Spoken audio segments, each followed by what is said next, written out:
NTV-ийн мэдээ танд хүрч байна. За COP17 хурлын хүрээнд 100 гаруй улсын уугуул иргэдийн төлөөлөл болон залуучууд гендерийн бүлэг, иргэний нийгмийн байгууллагын төлөөлөл хамтран оролцоог хангахыг шаардан жагслаа. За тэд тус хуралд бэлгэдлийн шин чанартай оролцох гэж ирээгүй. Хурлаас гарч байгаа бүхий л шийдвэрт үгээ үзэл бодлоо тусгахыг хүсэж байгаагаа илэрхийллээ.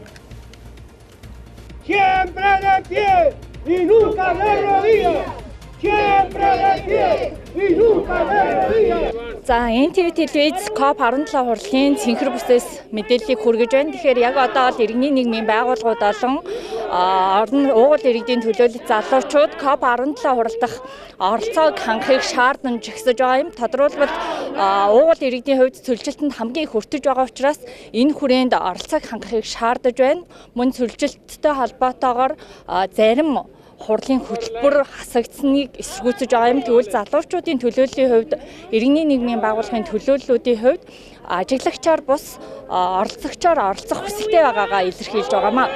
So for those country who don't want to have us, бид хурлаас гарч байгаа аливаа шийдвэрт уугуул иргэдийн оролцоо бидний үгийг оруулахыг хүсэж байна. Уугуул иргэдийн оролцох шаардлагатай олон хурлаас биднийг хаслаа.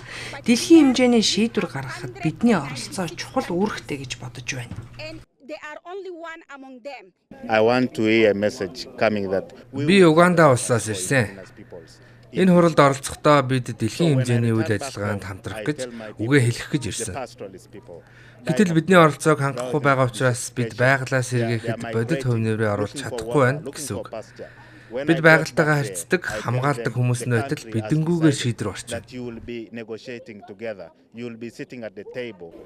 Цөлжилтэд нүүдэлт малчд болон мал буруугүй үүнд уул уурхай газар нутаг ухагсад болон усыг юулж байгаа эд бүхэн буруутай. Өнөөдөр усны өдөр бид усаа хайрлж хамгаалж үлдэх ёстой.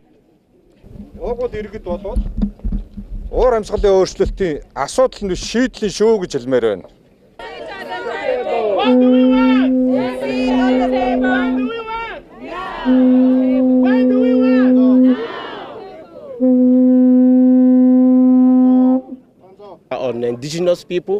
Бид хэдий хурлын уулзалтуудад оролцож байгаа ч гэсэн бидний үг эцсийн шийдвэрт тосохгүй байна.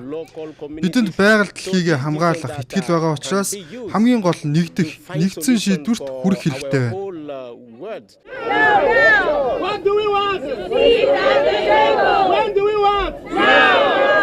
Alors aujourd'hui nous sommes là et